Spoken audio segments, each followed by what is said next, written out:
Hey, everybody. Real quick, I wanted to set up before you listen to this episode what it is you're about to hear. Instead of putting up a new episode of Amnesty this week, we thought it would be super appropriate to put out our episode one day early, today on Wednesday, because it's Halloween, and our most recent live show from Seattle, Washington is a very Halloween spooktastic episode. It is probably my favorite live show we've ever done. If you're not super into our live shows, I get it, but I would encourage you to give this one a try because it was very, very good, and we were very, very happy with it. Very haunted, very spooky, not suitable for people scared of spooky Halloween stuff, skeletons and mummies and stuff like that. But if you got the nerve to stick with it, I hope you enjoy this very haunted episode of the Adventure Zone Live. We'll be back in, 2 weeks and 1 day, November 15th. So that'll be the new episode. But for now, enjoy the spooks and scares of the Adventure Zone Live.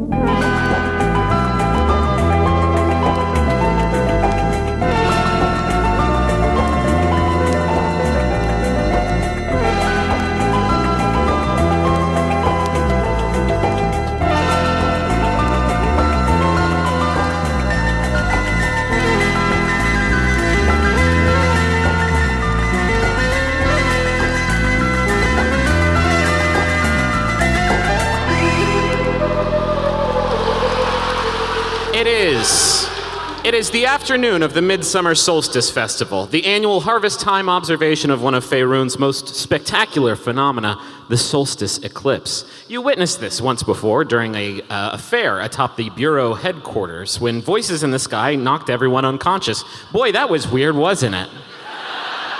I bet nothing strange like that is going to happen this year.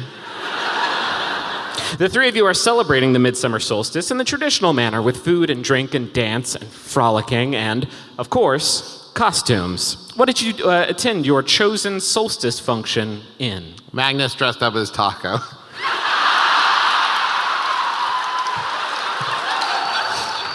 Merle dressed up as a footstool. Now, why is that? Why is that? Just because he wanted to. Okay. Why does anyone do anything? Taco dressed up as Captain Ron and then was really upset when nobody got it. I'm not sure I would have gotten it, Taco. Do you all think it's definitely been at least a year since the proceedings of the finale, the story and song? Do you all attend the same Halloween party, or do you have your own sort of circles you're moving in now? I mean, yeah. Have we even been in touch? Yeah, have we kept in touch? Roll to see if we kept in touch. Yeah, okay. I got a 19. That's okay, so we're very in touch. Yeah. I think probably like Magnus organizes it and Taco keeps saying like, if nothing better comes along. Yeah. And then nothing does. Right. So he goes. And Merle forgets where the location of the party is. Sure. Shows up late. He's like just there from late. last year still.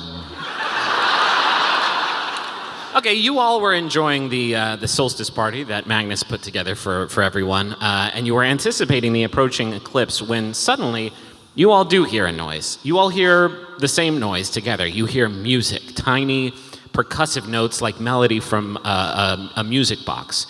You each are at peace as you hear this tune, and then you're super at peace, and then your actions are no longer your own.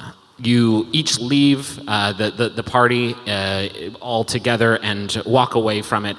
And you sort of perceive the passing of streets and people as you all walk together in this trance, but you find yourself unable to stop this impromptu journey. And then, as quickly as it came upon you, this fugue state ends as the song fades out. You are standing on a cliff just outside of Neverwinter, overlooking a cape that opens up into the trackless sea, which roils several hundred feet below you.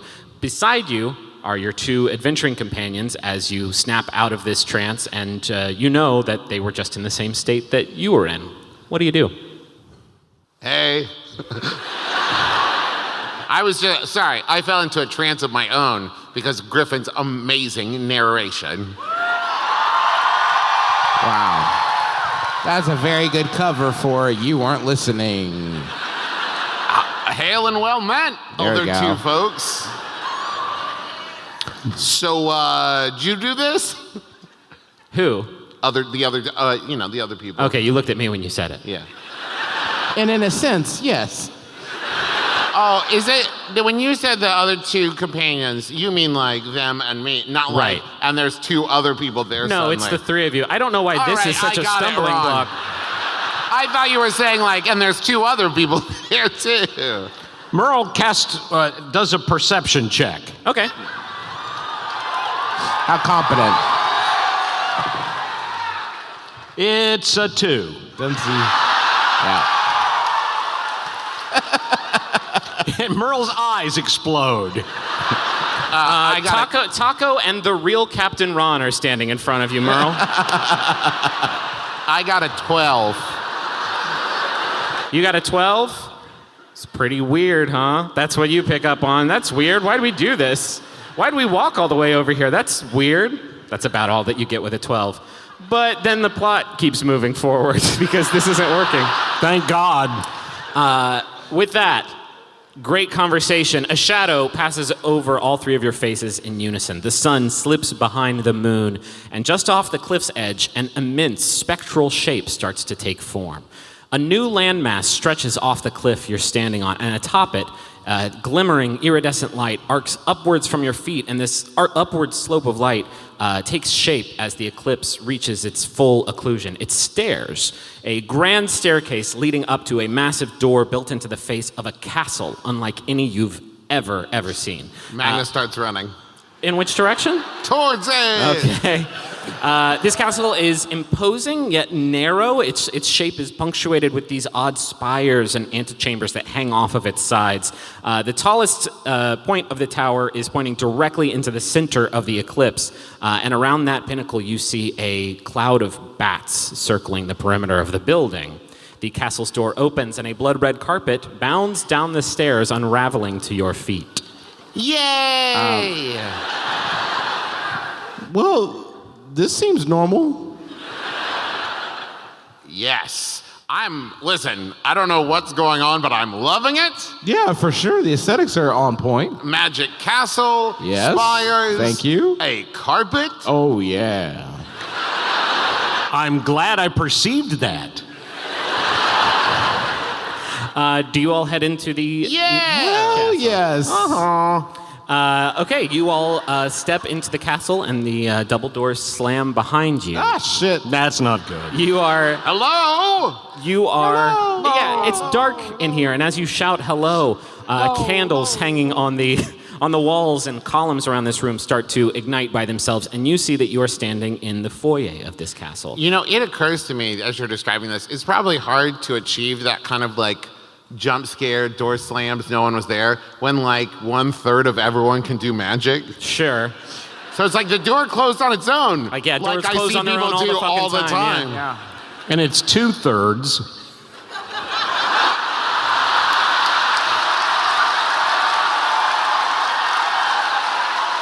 Sir. Thank you very much. The foyer of this castle is perplexing, just as perplexing as the building's external architecture. It was once a beautiful, intricately designed room, but centuries of violence and decay have left it decrepit. A grand staircase climbs towards the back of the room where a large statue, a large gargoyle, with its wings curled around it and 3 large holes carved out of its chest, watches over the rest of the foyer. Yes? I'm going to play Dungeons & Dragons very quick. I want to... Everybody stand back. Stand back. I would like to roll a history check. Okay. Looking at some of the architecture, the design, to Sure. see if I'm picking up on any sort of like cultural touchdowns. You want to retcon say you did this outside, or are you doing this No, I just think as as you I'm walk? walking, Okay. as I'm walking in, yeah. What'd you get? 15. Add your history modifier. I did. I It's think 5. You don't know the history of this place, but I do think you recognize that this place is ancient. It is maybe the oldest place you have actually been to, the oldest like structure, man-made structure that you have ever sort of stepped foot inside. Okay. So this you got the gargoyle. Gargoyle. You got the gargoyle. Go for gargoyle. The candles hanging on the walls and columns of this room cast this Stygian chamber in a gentle, warm This light. what? The what? Stygian? Isn't that... Did I use that word right? You did, yes. All right. Oh, fuck off. Like, seriously, 80% of this audience is like, I know what that word is and can address your usage. There are a few exits from this room on the ground floor level, but the most noteworthy thing is a person standing in the center of the room. Okay. Like that. I was trying to get to this NPC, and you all were like, "Well, let me do my checks." And I guess he just stood there the whole time, like, "Yep, go ahead." Well, it was so Stygian dark, we couldn't see him. This figure has his hands clasped in excitement in front of his face. He is tall and muscular and pale, with dark hair that ends at a widow's peak, and 2 fangs that extend beyond his lips' capacity to enclose them. He's wearing a long black leather duster over a blood-red vest and a black collared shirt, and seeing you enter, he says, Do it. Come on. Come on. "Good evening, gentlemen."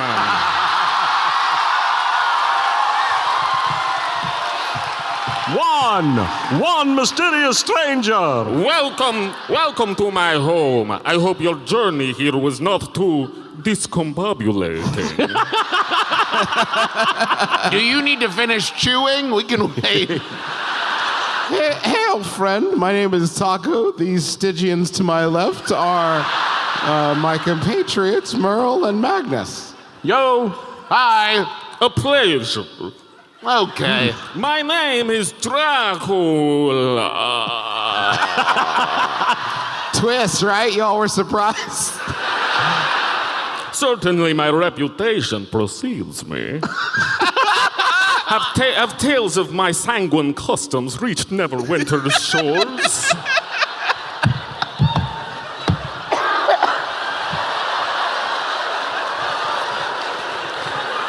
All right, that's going to do it for us tonight. Thank you so much. In my head right now, friends, if we can take you inside the game, in my head, I am trying to figure out how Griffin is going to prompt me to attack this figure, because currently, odds are at 0% of me raising a hand against this incredible person. He's going to become our 4th party member. Yeah, right. Yeah. You get a new DM because Dracula's always with us. Damn, that's season 3 right there. Yeah.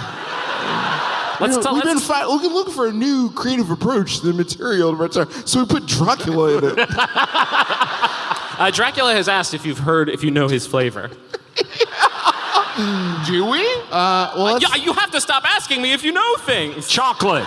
Yes, I do. You are Dracula, as you said. And you're, if I'm not mistaken, a vampire? Yes, how did you know? Context clues, mostly. And the voice. I try to keep a low profile, unlike the other Dracula. Always going around biting people in public, getting books written about them and stuff. Hold on, you're a different Dracula? Are you saying there can't be 2 vampires named Dracula? This is like saying there can't be 2 bus drivers named Keith.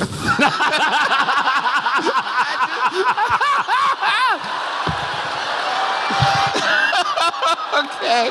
I am new to the area and looking for enterprising individuals with leadership experience to serve in You got a startup? in executive roles in a new chapter of my organization. The JCs. No, you could think of it as something of a blood bank. What? A blood bank. Only we will be the banks. It's something of a peer-to-peer blood banking service. Wait, hold on. Are you going to eat us? I have no interest in eating you. I want to hire you. Okay.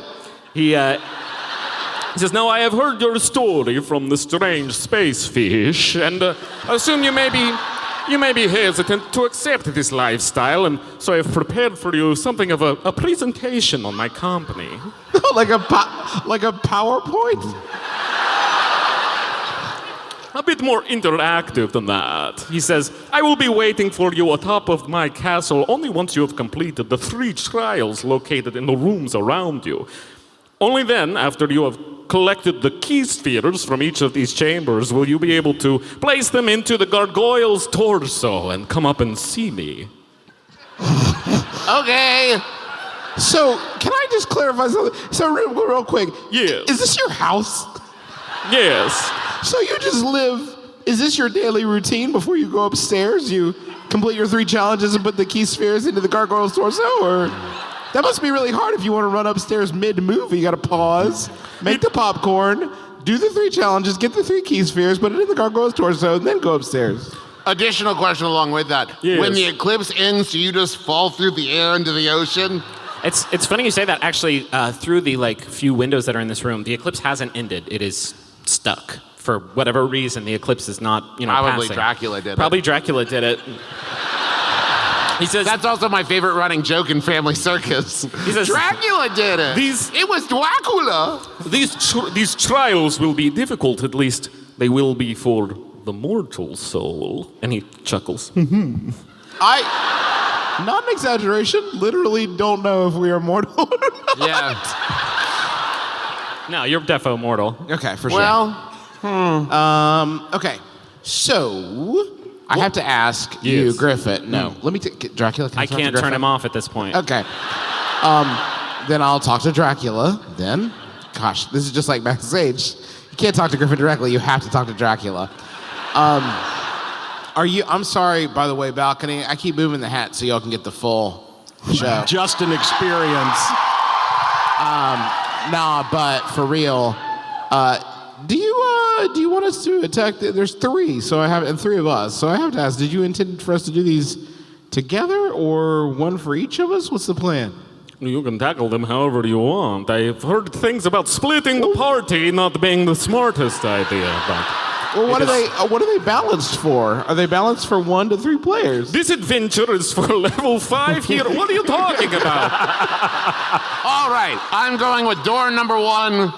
We've got 20 minutes before intermission. I have to ascend before you start doing Why? it. Because I can't be here while you're doing the challenge. No, you go up and we'll start you go and we'll go same time. Okay, bye. See you soon. Okay, bye. And he turns into mist and floats up through the ceiling.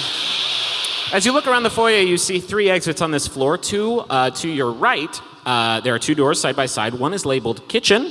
The other is labeled laboratory. You have 1 door to your left, which is labeled ballroom. And behind this door, you hear some just funky music playing. Just nasty bass slapping going on behind that door. Okay, bye. I'm going to the I'm ballroom. going to the kitchen. I'm going to the laboratory. No, Oh, come no. on. No, wait, let's not do that. I don't want to do that. Do you all want to split up or no? I don't. No. No, I don't. Don't cheat them. Follow. Are you really excited about the ballroom? Yeah. I felt like he was leading us, which is why. Yeah. Okay. Ballroom it is. You enter into the ballroom. It's a cavernous space with a floor made of gleaming polished wood. To the left, as opposed to carpet, why did I include that? It's a ballroom. Anyway, to the left side of the room. It's a bounce trampoline floor. To the left side of the room, there are a row of towering windows, but they are all covered in these dark blackout curtains that stretch floor to ceiling. There is some light in this room, however, not from the candles in the foyer. There are none of those in here, but there is a large rotating disco ball positioned above the center of this room. It's throwing little spotlights all around, twirling in time to a song emanating from an old gramophone in the far corner of the room, one with a particularly large horn that is just blasting some old disco music. To the right side of the door as you enter is one object that looks really out of place. It is a small pedestal made of intricately woven black metal, reaches up to about Magnus' waist height, and right atop it is a black claw gripping a small vial full of bubbling red fluid. What do you do? I mean, probably drink it. I did not mean to prompt like Magnus. This is your vial of red fluid. I was just using you as a height sort of. See. Well, I think I know what the thing. We have to dance. I'm gonna invest. Magnus begins dancing. That's fine. 7 plus 10, 17. Wait, you have a plus 10 to dancing? It's athletics. Arguable. Is it? Arguable. Yeah. Arguable. Acrobatics, I would argue. But I would argue performance more than anything. No, I'm not performing for anyone. This dance is for me. Okay. I've got a 14 investigation. I'm looking at the pillar specifically, like what. There's interesting no about it. pillar. The black woven. Oh, yeah, okay. Oh, what a trip that would have been. Pedestal. Sorry. Okay, let's resolve these in order. Magnus, you take a step forward to just get groovy on this dance floor.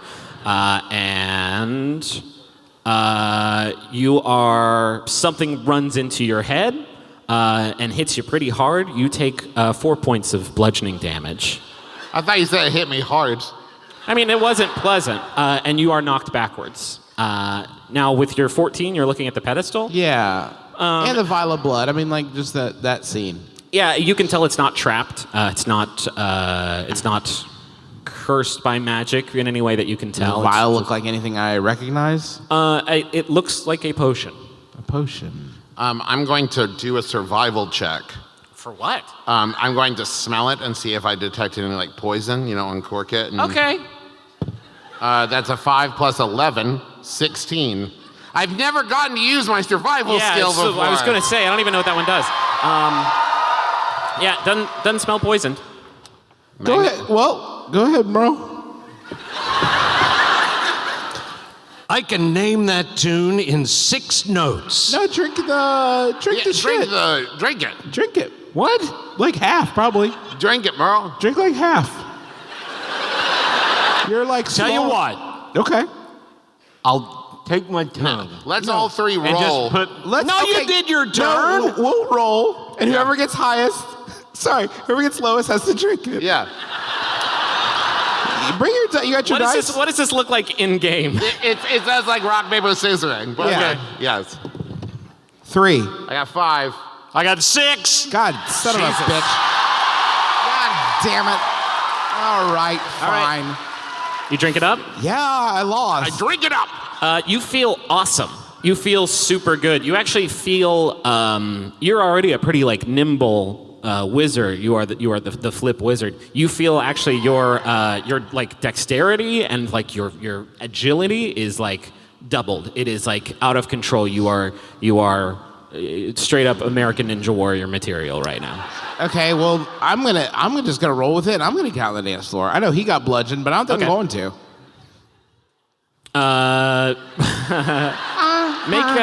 Make an acrobatics Staying check. alive, With staying alive. With an advantage. Make an acrobatics check. That's a miss. I'm just guessing it's a miss. Okay. 10 altogether. No, that would not be good. And a God, man. You have triple advantage. Triple advantage. No, it's like a 6. All right. You are bludgeoned for 6 points of damage and knocked backwards. Merle cartwheels out onto the dance floor. You guys are so good at adventuring, it blows and my does fucking this. mind. Go right ahead. And rolls a 7. You're kicked in the face for 5 points of damage. Wait a minute. I'll give you that. Now you all have been hit by this thing so many times. You know that was a foot hitting you in the fucking face. You've been kicked in the face. All right. Taco, you try again. Okay, well, I drank. Hold on, let me think. Maybe it's this style of music. Or I need different music to dance to. Maybe is there any other records? Why don't you make a perception check to see if you see any other records, if that's what you're... I rolled a 1. Go, roll, proceed. You are going to die. I rolled a 19. Okay. Plus 1. There are no other records. You do see, with that check, the curtains hanging on the windows are moving as if they're like caught in a very faint breeze from time to time. And as they move, they let in a little bit of that weird gray eclipse light from inside. And when they do, you can swear that you see like shapes just for a second, and then they're gone. I pulled down one of the curtains. Okay, you pull down one of the curtains and it floods this room with this gray light. And then you can see you see figures taking shape all around the ballroom, hundreds of spectral forms, all disco dancing in couples, all wearing adventurers' gear, floating through the air, just sort of quickly moving around the room, all revolving around the disco ball at the center. They are just tirelessly grooving to this music, their flailing limbs forming a formidable gauntlet for any who would attempt to move further into the room. But you also see, seated just to the side of the curtain you just pulled down, a young human woman, the ghost of a young human woman, who is also dressed in adventurer's clothes. She's got some light leather armor and a triangular leather hat and a quiver of crossbow bolts, the whole deal. And she's just kind of hunched over, looking at the dancers, looking kind of bored. So the people dancing on the floor are all dancing in pairs. Yes. Disco dancing in pairs. Yes. Merle casts Speak with the Dead. Okay. You could have also said hi. No, I like Well, this. but if I'm just now speaking with them, that'll be one of the things I say to them. Okay. Merle, this ghostly human woman looks up at you as you cast this spell and says, "Can everybody hear this, or just you with your Speak to the Dead spell?" Does it say? You don't have to lie. No. Okay, she speaks to everyone. Okay. She says, "Hello, this is what ghosts sound like." A lot of really good character work from you today. It really is. Hello, I'm Merle, and these are my sidekicks. Do you want to dance? Absolutely not. I'm good. You all shouldn't have come here, probably. Okay.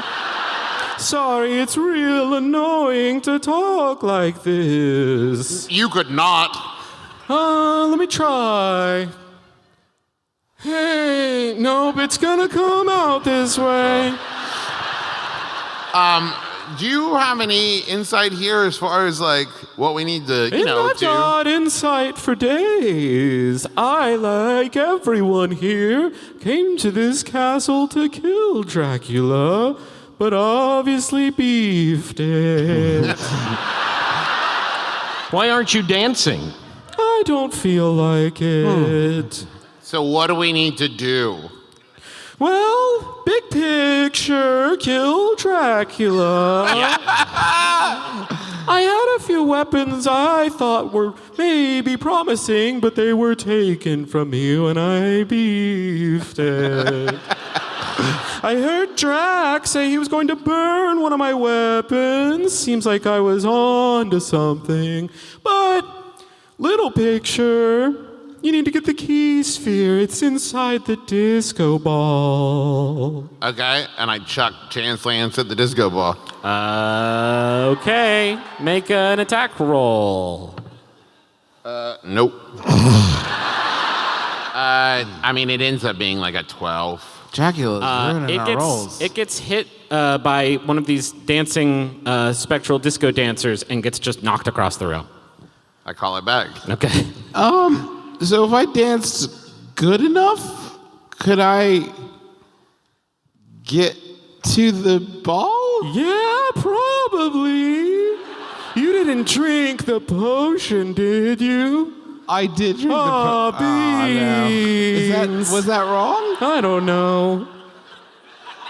Okay, well, now that I can see everybody, I'm going to go back out to the dance floor and try to really shake Give me stuff. Give me an acrobatics roll. I think this demands some kind of audio component, Griffin. At least give us a disco song that everybody's dancing to.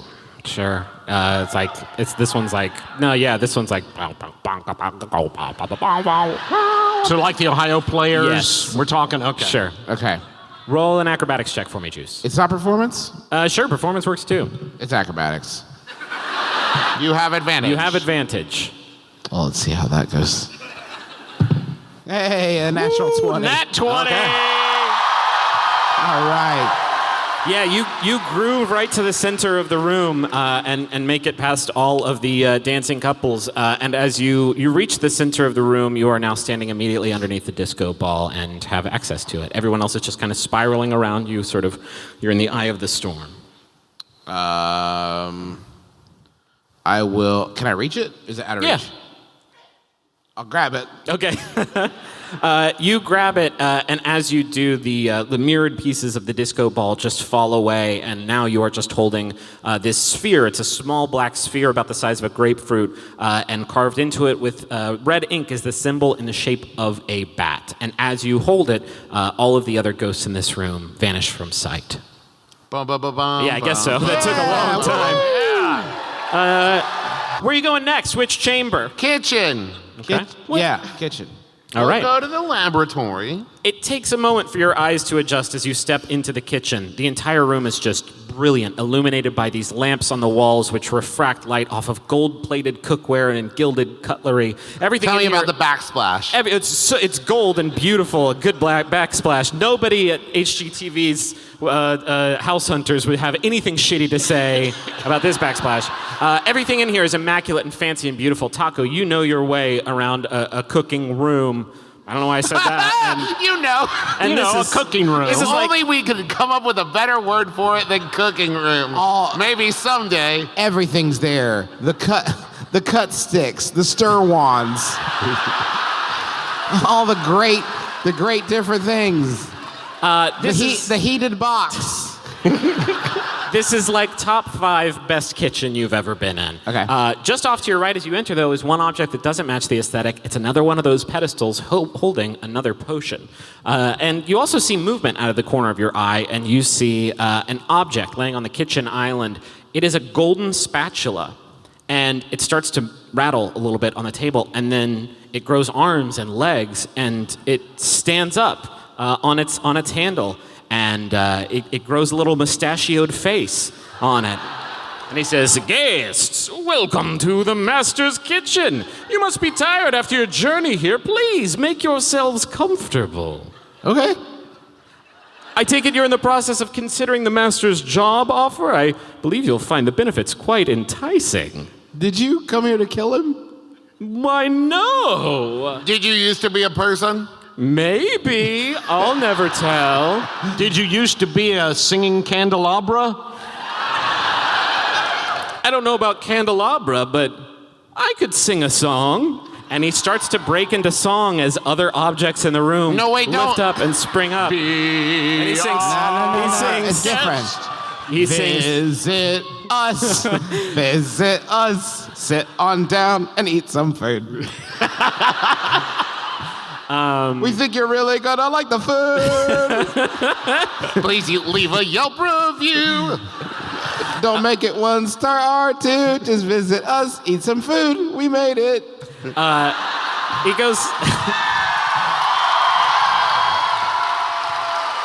So what is your name, Spatula? Wait, he's trying fucking to singing talk. a song. It's done. It just goes. Dad will never learn any of the names. Yes, it just goes on and on like this, and the whole kitchen is getting into it. There's dishes twirling in sync. There's champagne bottles firing off just fountains of bubbly. It's a remarkable display, and one that you feel pretty certain is not going to help you at all in finding the orb hidden somewhere in this room. There are several areas that you can check. There are cabinets above and below the kitchen sink. There's also a china cabinet off to the side. There's an oven, a fridge, a freezer, silverware drawers, a liquor cabinet, and a furnace. Oh my God. You don't have to memorize all those. Just name one that you want to check I'm out. looking in the cabinets. Liquor cap. Magnus drinks the potion. Oh, yeah, there's also the potion. Let's resolve that first. Go ahead and you just chug it down. I mean, Merle, you want to roll again? You've already got the red potion. Okay. This time, high one wins. Wait a minute. High one wins by not having to drink it. I want to drink it. All right. I got a 4. I got a 16. Merle drinks it. Okay. Wait a minute. No, that's real beer, Dad. No. Oh, You would hate that. Okay, you drink the potion, Mac, No, and that's my water. let's play You can't Dungeons have and that Dragons. Okay. Look at the clock. Do you see the scary low number on it?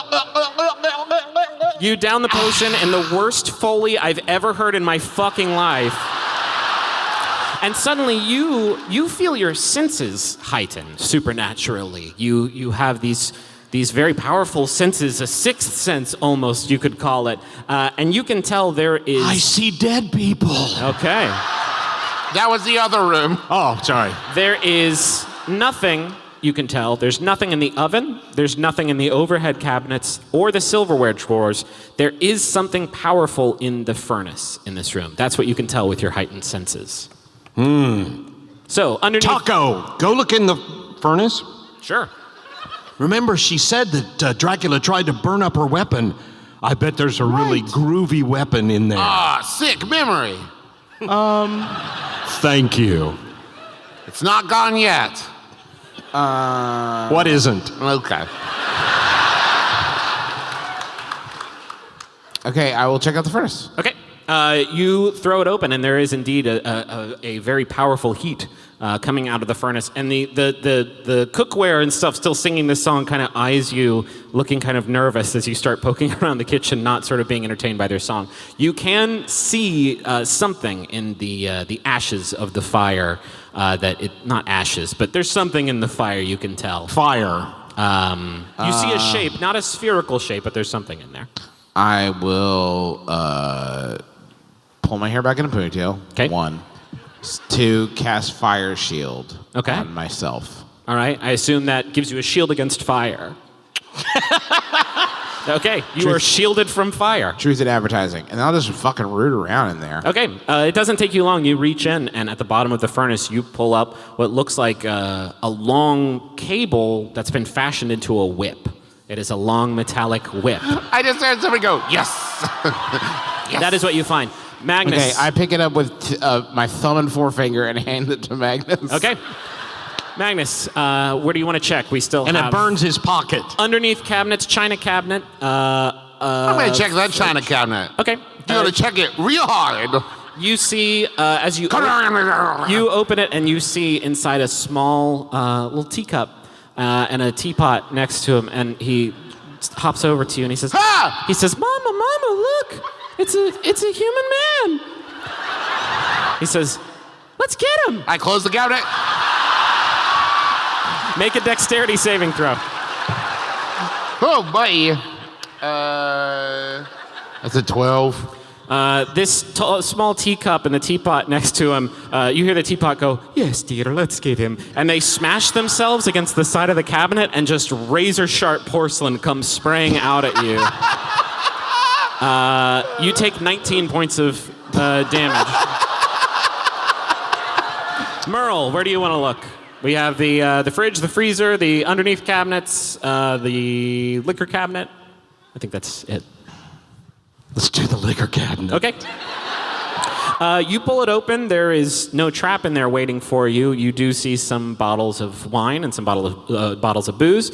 You do see one small, strange crystal vial, sort of hidden, tucked away in the back. And as you pull it out, you can sense you're a cleric. You know what this is. This is holy water. Yeah. And there's a little post-it note on it that says, "Do not drink this." Taco. What do I have left? I'll check the fridge. I'm going to the fridge. Okay. Yes, check the fridge. You open up the fridge. There are no traps in there waiting for you. There's just some blood. There's also... Is it loose? There's also, yes, just loose blood. And in the crisper, there's a whole bulb of garlic. Nice. I'll put that in my pocket. Okay. Magnus, you all are really cleaning up this fucking room. I'm going to check what's left. Underneath cabinets and freezer. I'm going to check that freezer. Okay, you open up the freezer and make a dexterity saving throw. Damn it. Nope. Some icicles shoot out of the freezer. I guess living icicles, and they're like singing along the song, like, we've got wine, we've got soup, have some chicken, have the coop, and... Have the coop? That was good. That was good. Borrow my car. You take 9 points of ice damage as these jab into you, but as they enter your body, you see laying at the bottom of the freezer the next key sphere. I pick it up. And everything in this room just starts falling over. That spatula... It's not instant, is it? It's like slow. It's slow. It's like... And the spatula doesn't realize all of his friends What are to say? falling down. And he says, juicy fruits and crispy pastries, hot and fresh and soup. Falls over and dies. I'll die. onto the laboratory so fast. You enter the door marked laboratory or laboratory. I don't know what's wrong with me. And step into a cramped, cold, and profoundly filthy chamber. There's a flight of stairs leading down to the ground level of the laboratory. And all over there are lab notes made unreadable by the passage of time and the spillage of various fluids. There is one container in this. There's a bunch of broken beakers all over. There's one container left intact. It's another potion. Magnus just goes ahead and downs that. Okay. I'll tell you what happens in a second. The largest feature of this room is a machine that takes up nearly the entire back wall. It's about 10 feet tall with 2 Tesla coils that emerge from its peak. There are large pipes and... 2 testicles? Woof. There are large pipes and bundles of cables that form a labyrinthine tangle across this machine's surface, and it ends at a console in the center of the machine with a lever. It wasn't that good. It was pretty good. They come in pairs. Fair. This lever it's binary. It either points to the left or to the right. Right now it's pointing to the left, and flanking this lever on both sides are 2 metal beds, both of which appear to be hosting a humanoid body covered in a large cloth. What do you do? Drink the potion. Okay, you drink the potion, and Merle and Taco.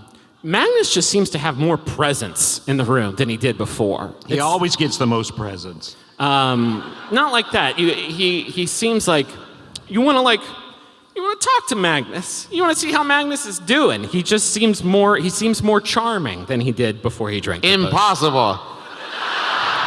What do you all do now? I look. The bodies, are they like under sheets? Mm-hmm. I'm looking under this. It's a Frankenstein. Oh, okay. Which one's a Frankenstein? Both. 2 Frankensteins? Can you even imagine? You know what? Magnus sees the lever. He's gonna pull it. Okay. Switch the lever over. Nothing happens. I'm charming though. I ask Magnus, like, so what was the idea? Well, there was a lever, so I pulled it. Yeah, all right. That's cool. I just want to keep talking to you. Hey, Yep. Could I heal you? Would you let me heal you? So Please. Please. You're so charming. what is there other than the lever? I heal Why Magnus. don't you make a roll? Okay. Not an action. You can't just heal somebody. You got to use a potion or an item or a spell or. That's what he's doing. I did. Healing word. What? Okay, What am I? Am I investigating? Wait a minute. Am I not healing Yes, you? Merle, how much do you heal Magnus for? You know, do you have a D4? Back to full. May I use your D4? 1 D4. It's 4. 4 plus my spell modifier. He doesn't know that. Let's say, yeah, that's 12 points of damage you were healed for, Good Magnus. job, Great. Adam. You're welcome. Good job. I beg of you, I don't. finally do something cleric, and everybody busts my ass. I got a 17 for investigation. The machine's unplugged. I plug it in. Okay, as you plug it in, the machine comes to life. Your hair stands on end as electricity crackles between the 2 coils, passes through the circuitry and into the lever's station and into the bed on the right, where the lever is switched over to. And as it passes through, the Frankenstein under there sits up and says, "Oh, hey, Hello. hey, I'm Frankenstein." Hi, friend. A lot of people will say I'm Frankenstein's monster, but they're No. pedants and just kind of jerks. I mean, like, if I had a child, right? If I created life, Yeah. it would be named after me. They wouldn't say that's Magnus's kid. Sure. Hey, you all wouldn't happen to need the key sphere to go on with this job I interview. would. Indeed. Oh, that's easy. And he pounds his fist against the bed he's sitting on, and a compartment on the machine flips over, revealing a blue and a red button. And he says, all you have to do is press that red button right there. And what will that do? It'll give you the key sphere. Well, hold on. Merle cast Zone of Truth. All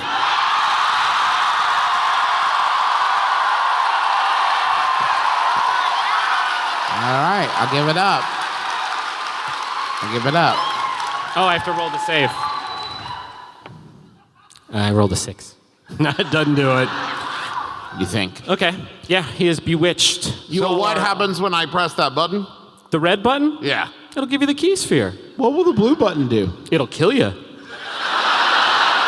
What would the other Frankenstein tell us? Well, my companion over there always lies. He'll tell you to hit the blue Oh, it's button. kind of one of those. You know what? I'm going to check his flavor real quick. Okay. I'll flip the left. Oh, that'll kill me! The other Frankenstein sits up and says, "Oh, hey, I'm Frankenstein."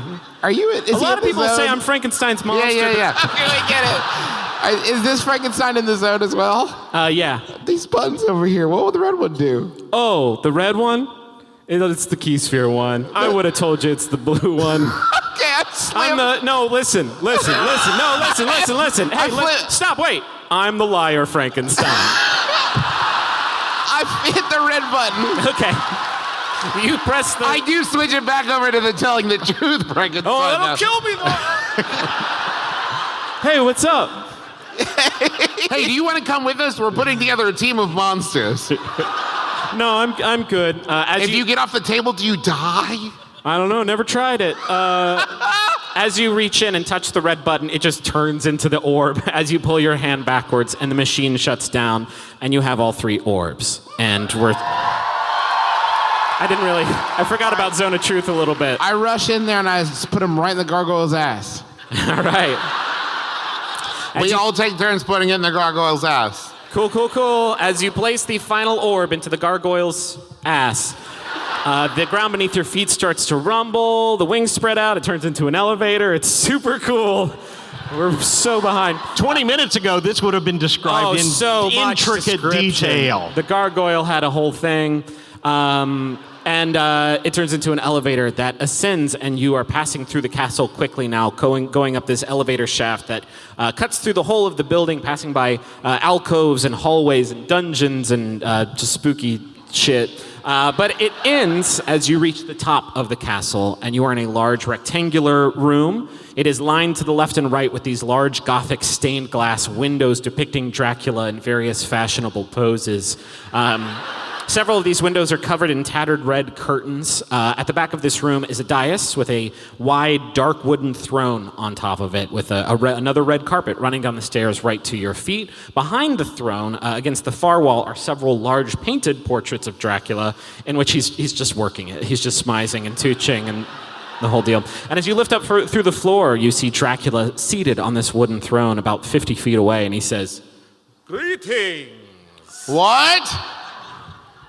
Cut, you have to come over here. They made the room like crazy big. I don't know why.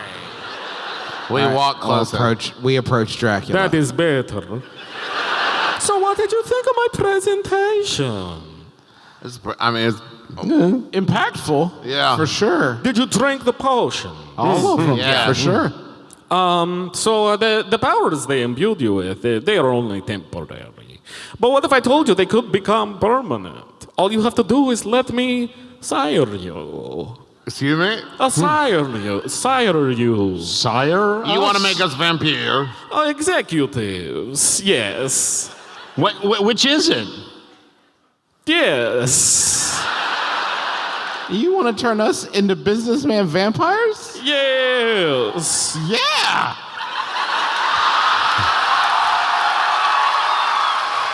Yeah, wait. Hold on, Taco. Do you really want to have to go to meetings? No. There will also be slaughter. Of That's fine. I put a that's milk fine. toast on that, but Okay. the meetings were no thank you. The process also does hurt a lot, but only for a little bit, and then only just kind of a bit for the rest of your life. Oh, this is sounding less appealing. We have to tell you this stuff up front. We've gotten in some legal trouble. What's the cape situation? Huh? What about capes? Where do they fit in? They're a little played. Black leather dusters are hot now. I think we're going to have to pass. Yeah. Yeah. This has been great, though. Thank you so much. Yeah, totally chill. Let's hang again. That is disappointing because Yeah. it means we have to fight. Oh, no. Oh. There's one thing I have to do before the fight. Hold on 1 second. He's like come down to like talk to you about this, and then he runs back up to his throne and he pours himself a glass of wine and he takes a swig and he shouts, "What is a man?" A miserable little pile of secrets, but enough! How about you? And he throws it to the ground. And then he kind of sheepishly walks back down to the three of you and he says, okay, sorry, I have to do that every time, but where were we? Oh yes, we're going to fight. It doesn't seem quite fair though, 3-on-1. And he gazes at the three of you. How many potions did each of you drink? One each, I think, right? Yeah. Mm-hmm. Okay, go ahead and roll a wisdom saving throw. Natural 20. Natural 15. I'm going to use Plus 3 for 18. I'm going to use Indomitable to roll again. Can I do that? Is that No, right? come on. Come on. What Let did it you be roll? tense. I rolled a 5. Okay, Magnus, this anger that you feel before a fight, this energy that you use to psych yourself up to defeat your opponent at hand, you feel it shift away from Dracula. You actually feel it turning toward your companions. Specifically Merle. Both of them. And you feel yourself walking over to Dracula's side, and you feel yourself draw your weapon as you face your former friends. And Dracula says, congratulations, Magnus, you're hired. We're gonna go to intermission. We'll be back soon.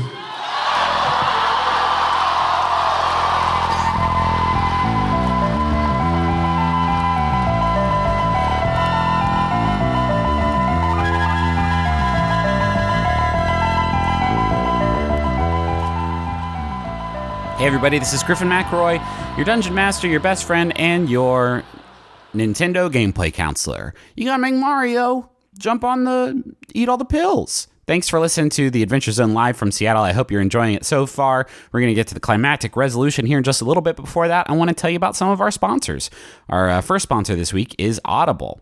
They are a fantastic little organization, a little outfit that gets you the audiobooks that you crave, that you need, and puts them just right in your brain directly, just circumventing the eyes, which is the usual sort of book consumption organ. They are fantastic. They have a new thing called Audible Originals, which is a new member benefit. Audible members now get 2 Audible Originals from a curated list and 1 audiobook each month. Now, Audible Originals are exclusive audio titles by celebrated storytellers from worlds as diverse as theater, journalism, literature, and more. They have the largest selections of audiobooks on the planet. You can fill your fall with all kinds of stories. I would recommend... I have been really enjoying The Long Way to a Small Angry Planet by Becky Chambers. It's like a really cool sci-fi space opera that somebody recommended to me, and I have been just like tearing into. I am super into it, and it is available on Audible, and you should go check it out. You can get your first audiobook for free and check out 2 titles from a curated list of Audible originals with a 30-day trial. Visit audible.com/adventure or text adventure to 500-500.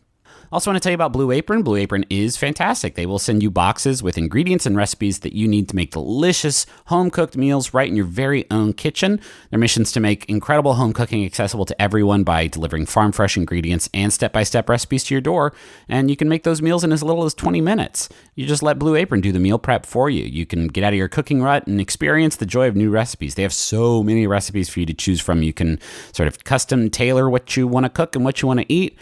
We used Blue Apron for a super long time. It taught me how to cook, and I am very, very grateful to Blue Apron for giving me this very valuable life skill. You can check out this week's menu and get your first 3 meals for free at blueapron.com/adventure. That's blueapron.com/adventure to get your first 3 meals for free. Blue Apron, a better way to cook. Got a Jumbotron here. This one's for James Atkinson, and it's from Julie Miller, who says, Happy 24th birthday, James. I hope today is full of love and adventure. Even though you've grown up, you are still the center of my world, my true north, and my reason for being. I want to tell the world what a kind, gentle, caring soul you are. I'm here for you, accepting you just as you are every step of the way. Love, Mom. Hell yeah, James's mom. Everybody better recognize the game that James is bringing to the table, this kind, gentle, and caring game. Got another message here for Dave, a.k.a. Big Bud, and it's from Renee, who says, I miss you, buddy. I hope you're listening to this on your lunch break in between watching fails on YouTube. I miss hanging, but I understand that your baby is the only person in the world cooler than me. You're the best. Take care of that fam, and I'm sure I'll run into you in a monk outfit at Renfest. Love, Renee, a.k.a. Lil Bud. I love a good YouTube fail. Me and Dave have that in common. Is that basically just America's Home Videos? Was America's Funniest Home Videos basically just the predecessor to this fail movement? It's food for thought. Talk about that in your book club today. I want to thank everybody who tweets about the show using the Zonecast hashtag. If you do that, you might end up as a character in the show. We also just appreciate you spreading the word about our podcast, because that is how we've been able to find the audience that we have now. We are so grateful for it. We have pre-orders going now for Book 2 of the Adventure Zone graphic novel. It's our adaptation of the Adventure Zone Balance. This time it is for the Murder on the Rockport Limited arc, which is really coming along. We are super, super happy with it, and think you will be too. Go ahead and pre-order that at theadventurezonecomic.com. Justin and Sydney wrote a Sawbones book that is fantastic. Makes for a good holiday read as we move here into the back nine of the year. You can find it at bit.ly/thesawbonesbook. Oh, yeah. One more thing. We have a lot of announcements on our show now, especially on My Brother and Me. They were getting a little bit out of hand because we're all trying a lot of different stuff. We're all working on a lot of different projects. In order to keep that limited, but still keep you informed as to the things that we are working on and upcoming live shows and upcoming projects that you might want to know about, you can join the McElroy mailing list. It is not even close to a pyramid scheme. It's a good thing. It's an enriching service. You can get on board and start getting our little newsletter at bit.ly/McElroy Mail. That's MAIL, McElroy Mail, bit.ly/McElroy Mail. Check it out. I'm going to let you get back to the rest of the episode. I hope that you enjoy it. We really enjoyed making it. And again, we will be back in 2 weeks and a day on November 15th. So see you then. Bye.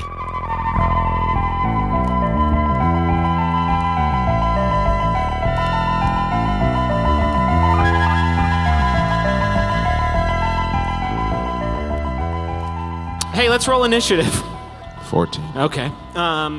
20. Oh, damn. Well, he got a nat 20 plus a 2. Okay. So- What'd you get, Magnus? I got a 19 plus a 2, a 21. Perfect. Wow. All A right. lot of good, burning a lot of good rolls Yeah. on the initiative. All right, Merle, you are up first. You have Dracula, and you also have Magnus facing you and Taco down. What do you do? Boy. Okay. Merle casts Shield of Faith. Okay. On whom? It surrounds a creature of my choice. Yep. Yeah, So trying to make that choice. that is kind of the question I asked. Taco. Okay. Great. Surround Taco, and it adds +2 to AC for the duration. Awesome. All right, you have +2 AC Taco. You are going to need it. Magnus is up next. Yep. Now, Magnus, you feel compelled to attack your two compatriots. I'm not going to tell you how to do it, but don't chicken out. But also, maybe don't one-shot them with your... I'm going to use my newfound whip. Okay. I thought you were just going to Omni/Taco with the Flaming Raging Poison, sort of do be a series wrap on Justin McElroy. And you told me backstage it was the same stats Yeah, same as Rail Splitter. So D10 and then plus your regular to attack roll. Oh, well, that's a critical miss. You're kidding me. Confirmation. That is a 1. Unbelievable. Cannot hurt his friends. His heart is true. Here's what it is. You go like this to try to, but it's like a whip, and you aren't like, you maybe haven't used a whip. You're maybe not proficient. This is maybe the one and thing cut you're your not. chin. Yeah, this may be the one thing. Oh God, yeah. There's that great YouTube video of the guy trying to do the whip that's like 30 feet long, and it just destroys him because he doesn't know. I think that's what happens. And Taka, you are safe. And you're dead. Yeah. Are you going to take any other actions or? Yeah, I'm going to do my second attack at Taco. Okay. Great. That is a 9 plus 9, 18 versus AC. What's your AC at now? 15. Plus 2. 15. Oh shit, that's bad. Okay.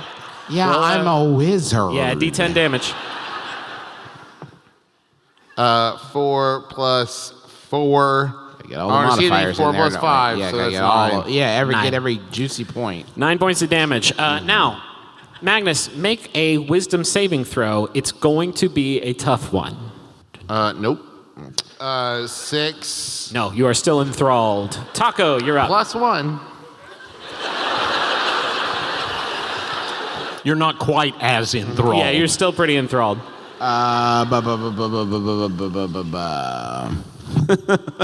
Okay, here's what I think Taco would probably do is he's like, don't worry, guys, I've got this. And he would pull out the bulb of garlic that he has and just throw it at Dracula.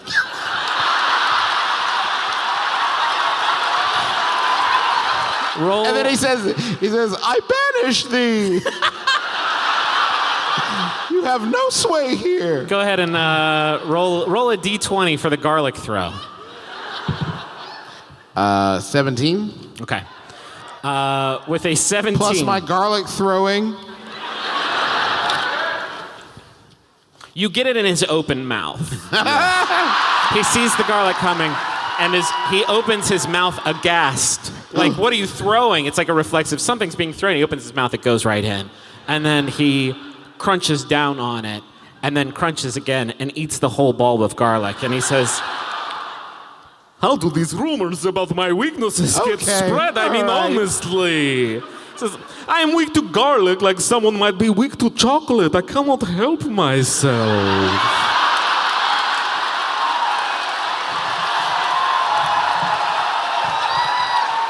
So weak to running water. I have a water slide into my infinity pool in the backyard. Honestly. He is undamaged by the garlic, and he's up next. He is going to... Well, I thought you threw it at Dracula? Not Magnus. Enjoy, Magnus. He shoots a fireball at Merle. That is 20 versus AC. Yeah, yes. Yes. Right? Well, yeah, that's 19, which is 1 lower than 20. Oh, that's a bad roll. That is just 8 points of fire damage. And then with his second action, he is going to try to toss Taco. Taco, we're going to have a strength contest. Roll a d20. You've come to the right place. I'll be damned. It's a 20. Oh, yeah. All right. You also would have advantage on the roll, but with that, he tries needed. to grapple you and throw you across the room, but you kind of just grab his wrist and set yourself back down. Merle, you are back up. Merle casts Dispel Magic on Magnus.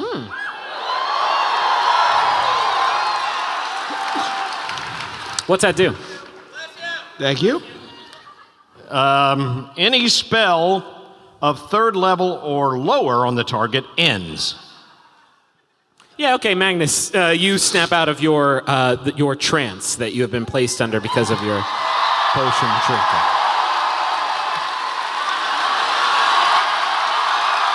As soon as I snap out of it, I sneak attack Dracula. Okay, sneak attack Dracula. Yeah, because he doesn't know I'm out of it. All right, I'll give you that. You've been rogue trained for so long, and I don't know what the fuck sneak attack does. Flip. I think it gives you advantage. Let's look at sneak attack. Yeah. Once per turn, you can deal an extra 1d6 damage to any creature you hit with an attack.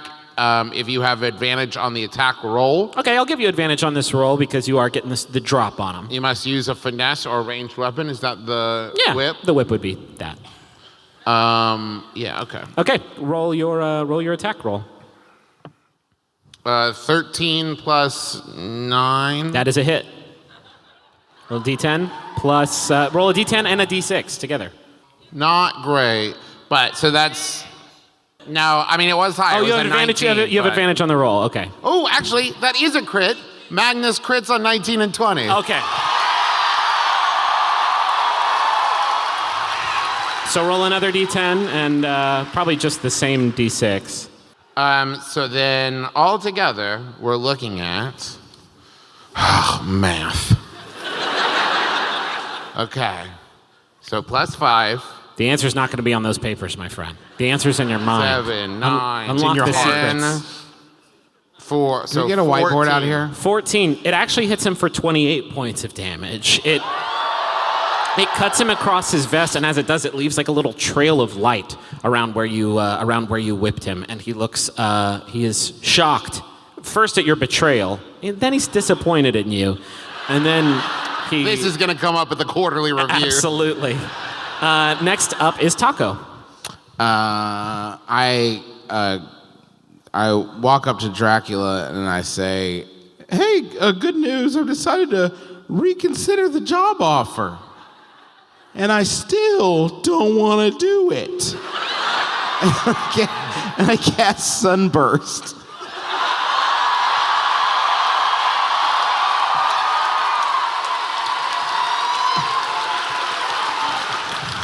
He again looks kind of disappointed, and then he waits for you to tell me what Sunburst does. So, brilliant sunlight flashes in a 60-foot radius centered on a point I choose within range. His butt. Each creature in that light must make a Constitution saving throw. On a failed save, a creature takes 12 d6 radiant damage. Oh my god! And is blinded for a minute. Okay, you all are definitely in this zone, right? In the Sunburst zone? Did I not say that? I should have said it at the beginning. I get 60 feet away from Dracula, 30 feet away from Dracula. And then With your agility, you can do that. It was implied.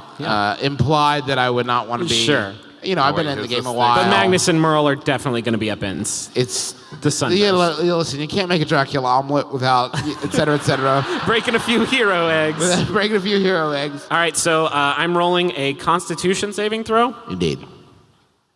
That is a 16. Ties. Tie goes to the... Great, okay. Yes, hitter. So- I'm going to need you two to also make... Also, I'm pretty sure yours is higher than 16, isn't it? 16 message. Okay. Go ahead and roll a Constitution saving throw, Magnus and Merle. I got an 18, 9 plus 9. I got a 19. Damn, okay.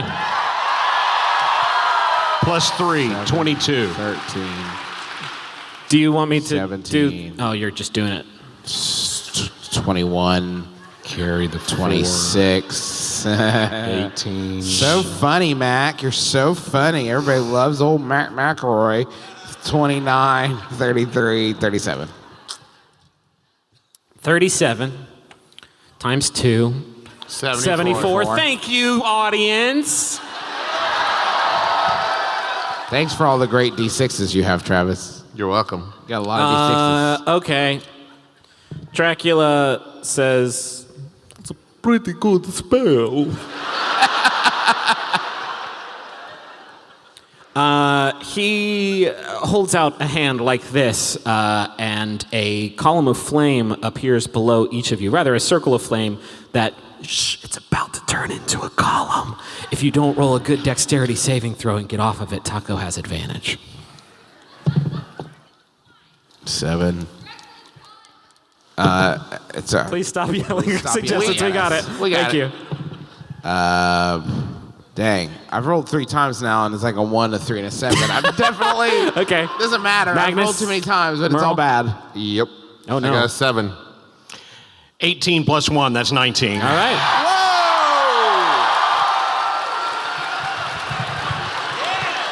Merle just sort of step-stool scuttles out of the way, and Taco and Magnus are not as lucky. They are both hit in this column of flame for 19 points of fire damage. Okay. And then with his second action, Dracula, who is getting a little bit worried, says, hey, where did you find that whip? I thought I put it in the furnace. Yeah. What? The whip! Yeah. Where did you find it? I thought I put it In the furnace. That's a pretty good whip. Yeah. And then he turns into fog, and he flies backwards and disappears through one of the large portraits hanging on the room, on the far wall of the room. We won. Congratulations, everybody. Well, thanks for coming. Folks, it's been a great time. Thank you. We beat Dracula together. Couldn't have done without you. Magnus runs and attempts to run through the painting. Yes. Yes, he does. You do. The wall is not there behind the painting, Oh, so you thank just God. smash right through it. I wasn't sure how that was going to go. Do Merle and Taco follow in pursuit? To run into the wall? No, there was no wall. There's a There's a tunnel wall. behind the painting. Tunnel, yeah, it's a secret. Yes. Yes, following. Okay. Yes. In pursuit. You all move through the tunnel behind the portrait, and you make it to the other side and step foot into, again, this shower of gray light from the eclipse that is still hanging above. You're in some kind of like observatory. You're in this semicircular room with a large plate glass dome for its walls and ceiling. You are atop the castle here, overlooking the sea and cliffside hundreds of feet below. In the center of this room is a black coffin propped up on a slanted table, flanked on both sides with urns full of wilted flowers. Right at your feet, as you step inside the room, are the bones of a long-dead adventurer. Their gear has long since been reduced to dust, save for one salvageable object, a long wooden stake. What do you do? I pick up the stake Okay. and I examine the construction to see how well it's done. It's like carved real nice. It could be sharper. I sharpen it. Okay. Wait, hey, time out. Weather's nice. Yeah. The stake is now sharper. I'll find some mechanical thing to do with that. You now have a sharper stake. Now what? I see it like, do we want to do like the walk towards the coffin? Like, let's finish this kind of deal? Yeah, I'll sprinkle salt around the coffin. I've seen that in movies. Okay. I'll sprinkle pepper. All right, just covering the bases. I'll sprinkle holy water on the steak. Oh, interesting. Okay. Are you using all of it? Nope. Or? Okay. No, no. All right, now this is a good steak, guys. You have Yeah. made this steak very good. You have buffed the shit out of this one wooden steak. I throw open that coffin, ready to just jam it. The lid creaks as you pull it back, revealing nothing. The coffin is empty. And from a distance, you hear a voice shout, Now you fucked up! roll a dexterity saving throw, all three of you. Fucking walked into that one. That's a 10 from me. Just 7 for me. Can't catch a fucking break know. tonight. You know what? Now I'm going to use Indomitable, though, because No, what does Indomitable do? it lets me re-roll my saving throw. Not fun. Okay. Just take it. You get to cast Take your spells! coffin roll your damage. Indomitable. Go ahead. Nope. Merle, what'd you get? Don't I have advantage on initiative rolls? This is not initiative, it's a dexterity saving throw. It's a don't laugh at him, he's doing his best. Taco, did you roll your advantage? How Yeah, about it a went bad. 6? 6, Jesus Christ. Really? Another beefing. shadow appears above all of you. A figure blocks out the already pretty blocked out sun, and this figure smashes through the plate glass dome as he falls downwards, which explodes under the force of his dive. All three of you are shredded by shards for... Oh, not really shredded. 17 points of slashing damage. And the walls of this room fall away. This dome is just gone, just sort of exposing you to the open air. And you take a look at Dracula. He is unrecognizable from what he was inside. He is just this big, muscly blue monster with leathery wings and a beastly face with a mouth lined with these jagged, razor-sharp teeth. He also, I think, has like a slash across his chest from where you got him with that whip. And we're back into the order. I forget who went last. I believe it was Taco because he made the sun explode, and then Dracula went. Merle is up. Merle casts Prayer of Healing. Okay. Why? Dad sounds defeated every time he has to heal somebody. What's It's it do? up to 6 creatures of my choice. Okay. So that would be us 3. Oh, come on. And since it's supposed to let be... me get a little bit. Hey, Wait a minute. No, let me If- up ons. If you healed the undead... Oh, it's worth a try, I think. Oh, maybe it's a Final Fantasy rules. I feel you. It hurt me so bad. Don't do it, Merle. Oh, it hurt me so bad. The healing magic. I hate it. I am afraid of that. Are we still in the zone of truth? No, we're far away from it. No. It wouldn't. All right, just on us three. Oh, what is your adventurous spirit, Mo? 2d8, and it's a 5. Oh, do I roll it again, or I just double That's that? what 2 means. 9 plus my spell ability modifier. 8 plus 8. Plus 8. No, 17. You all are 17. healed I for heal you guys for points of 17. damage. Nice. All right.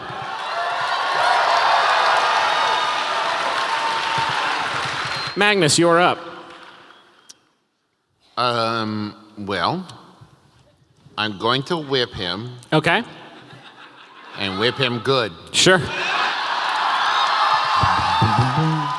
Okay, so that's a 19, and as we've determined, that's a crit. That is. Oh, shit. Damn, that's a good ability. Yeah, especially when I remember it. So that's 3 plus 5, 15 points of damage. 30 points of damage. What's this look like? Where you whipping him? How big is he now? He's much bigger than he was inside. He's close to 8 feet tall at this point. All right. I'm going for the neck. Okay. You whip his neck. He says, "Oh, my neck." You whipped it. Oh, you know what I'm going to do, Griffin? What? Going to take the translance, Oh, and I'm going to tie the stake to the point with the whip. interesting. So you're combining 3 weapons. So as part of, let me figure this out. As part of his turn. Yeah, that's what I'm gonna say. So If the camera turns to Magnus. You can create this Omni weapon, but Great. it's gonna be the rest of your turn. Totally cool. Okay. And then I'm gonna you whip second him wind. You whip him across the chest, and then you say, "That was badass. Hold on." Ding, ding, ding, ding, ding. And now I'm ding, going to ding. second wind and attack again. Oh my god. And I I thought haven't you even had him for a second. I haven't even action surged yet. So I'm gonna throw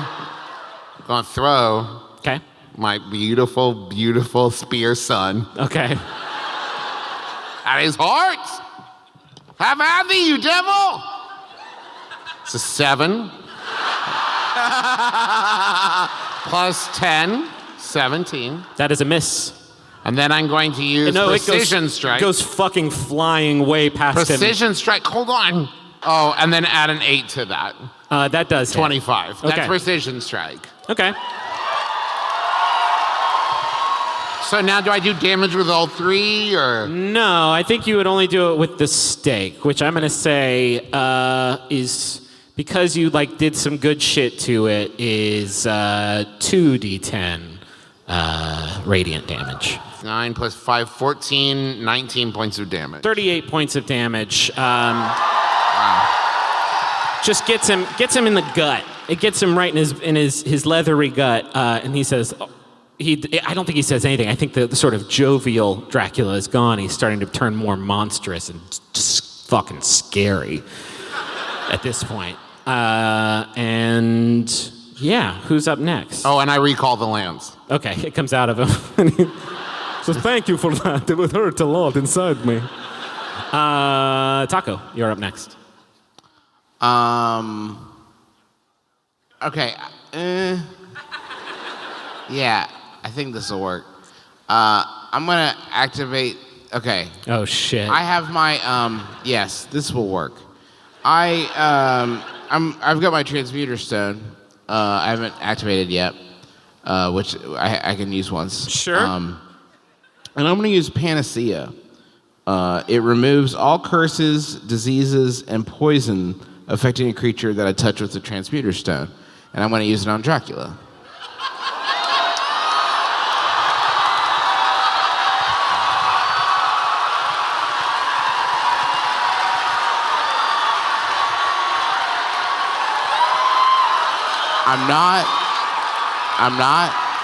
I don't know This is your world, and I don't know how the rules of vampires, but I feel like Taco would try this because of the nature of vampirism he is not very familiar with. Sure. So he would give it a shot. Why don't we roll for it? I could roll like a saving throw. I think it's more exciting if you roll like use your spell casting modifier. There's like a magic effect you are trying to do on Dracula. Because in order for me to just say, you touch this dude with the stone and now he's not Dracula anymore is a lot. Okay, it's a lot. I grant you. I rolled a 12. Plus your magic? Well, my Your spell casting modifier. Don't you know it? Oh, here we go. Yeah, 17. I'm going to roll now a Constitution. If it's like a curse or a disease, it's the side of it. That's what he's going to have to save against is a 17. Fair. That is a 13.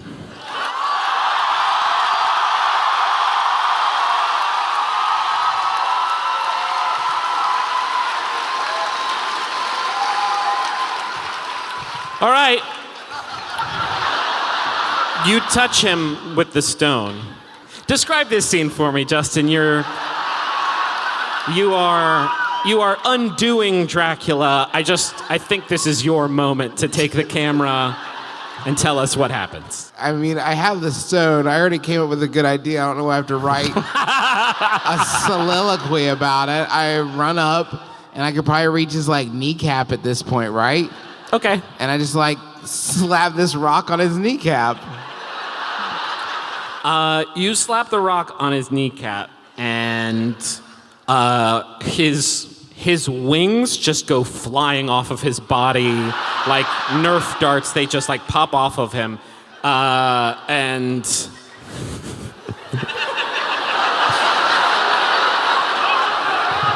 He turns back into Derek Reginald Acula. yeah. And he says, "What are you doing with the?"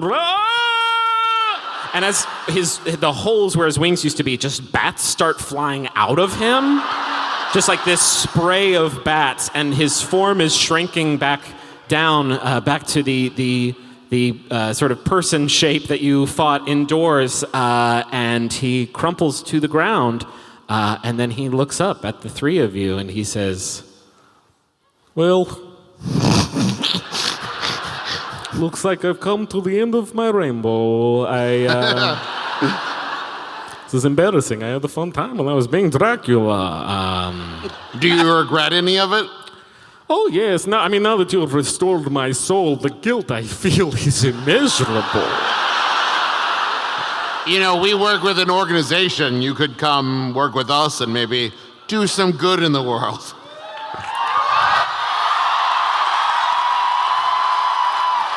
With your corporate building expertise? Yeah. I don't know. I don't have any powers or anything. Well, no, now hear us out. We've been looking for somebody to run HR. The last guy was named Brad, and he was, if you'll pardon the expression, the pits. And we'd love to get you on the team. We could pull a few strings, no problem. That sounds excellent. Let's start filling out the paperwork. It's something I excel at. There's some training videos you'll have to watch. The only thing is that now I am not Dracula anymore. I've lost my control over my castle. And sure enough, it is starting to disappear beneath your feet. Oh, let's beat cheeks. Okay, Get on my back, Dracula. Dracula grabs onto your back. Okay, what does this accomplish? We can go faster now. I used to be able to fly like a bat, but now I seem to not have that ability anymore because of your weird rock. I say, leap from my back to Magnus's back, Dracula. I didn't think through it. He leaps to Magnus's back. The castle disappears some more. Now let's run. Okay, which way are you running? Out. Back towards the elevator. Entrance. Okay. Yeah, back towards the entrance. All right, you run back towards the entrance. Make an athletics check, all of you. Dracula is not going to roll. He is on Magnus's back. 20. I'm retiring this dice. Mine is, well, let me see what my thing is, because it's good. Oh, it's over here. 15. Okay, Merle? 2.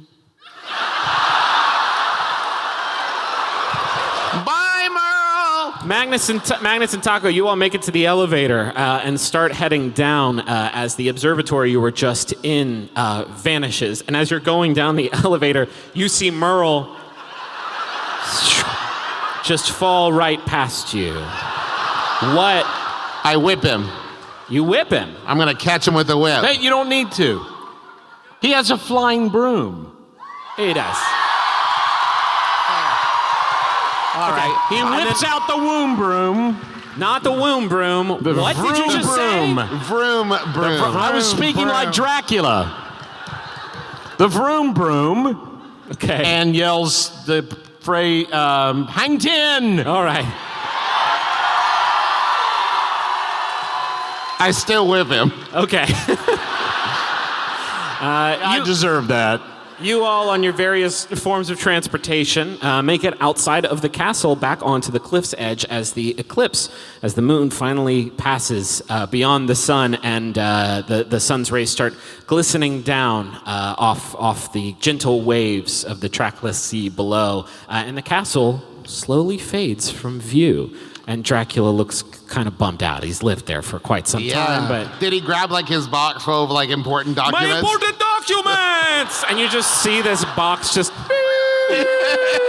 splash. The pictures of my kids! He says, Yeah, it got real. You were worried about Dracula's kids. says, well, it's the one of you have a place I can crash. Yeah, we live on the moon. You could just come stay with us. There's plenty of room. Sounds cool. Can I invite my friend, the Wolfman? Oh, it's a joke. It's a joke. I don't know the Wolfman. Oh, no, what happened to the truth-telling Frankenstein? Oh, no. You see them both.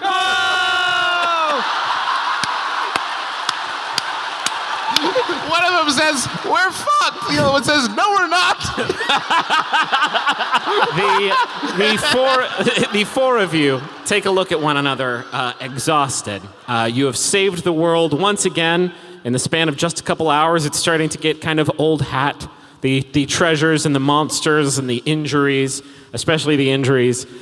In fact, Magnus, you notice a wound on like Taco, just from like the damage from the battle, that's still fresh and like bleeding. And there's something about it that just looks so delicious. Happy Halloween! That's the episode. Thank you all so much for coming. This was so much fun. Thank you all. Goodbye. Bye. Thank you to our interpreters. Thank you so much.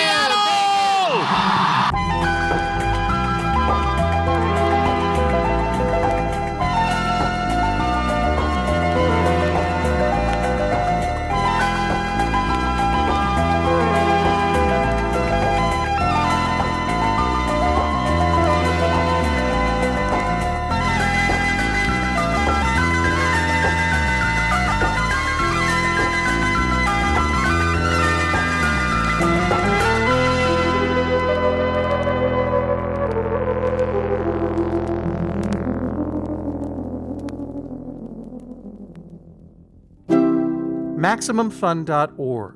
Comedy and culture. Artist-owned. Listener-supported. Hi, I'm Biz. And I'm Teresa. And we host One Bad Mother, a comedy podcast about parenting. Whether you are a parent or just know kids exist in the world, join us each week as we honestly share what it's like to be a parent. Turns out it isn't what we thought it would be. For example, stickers on car windows?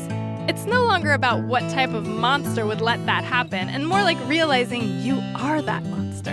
So join us each week as we judge less, laugh more, and remind you that you are doing a great job. Download One Bad Mother on MaximumFun.org or Apple Podcasts. And yes, there will be swears. In a world dominated by Dude Bro movie podcasts, only one podcast is brave enough to call bullshit. Who Shot Ya? The podcast that dares to say that white dudes' opinions aren't the only opinions. If you have a movie pass, like, get a ticket to it to support Taraji, then go home. Ant-Man seems so unnecessary at this point. Ant-Man is like a ketchup packet too many. Who Shot Ya? With Ricky Carmona. I wanted to see Wolverine kick ass and eat some popcorn and have a good time. Alonzo Duralde. Is this Andy Richter? Yeah! Ladies and gentlemen! And April Wolf. I love Wild Things because you get to see Kevin Bacon's dick. Who Shot Ya? Listen every Friday on Maximum Fun or wherever you get your podcasts.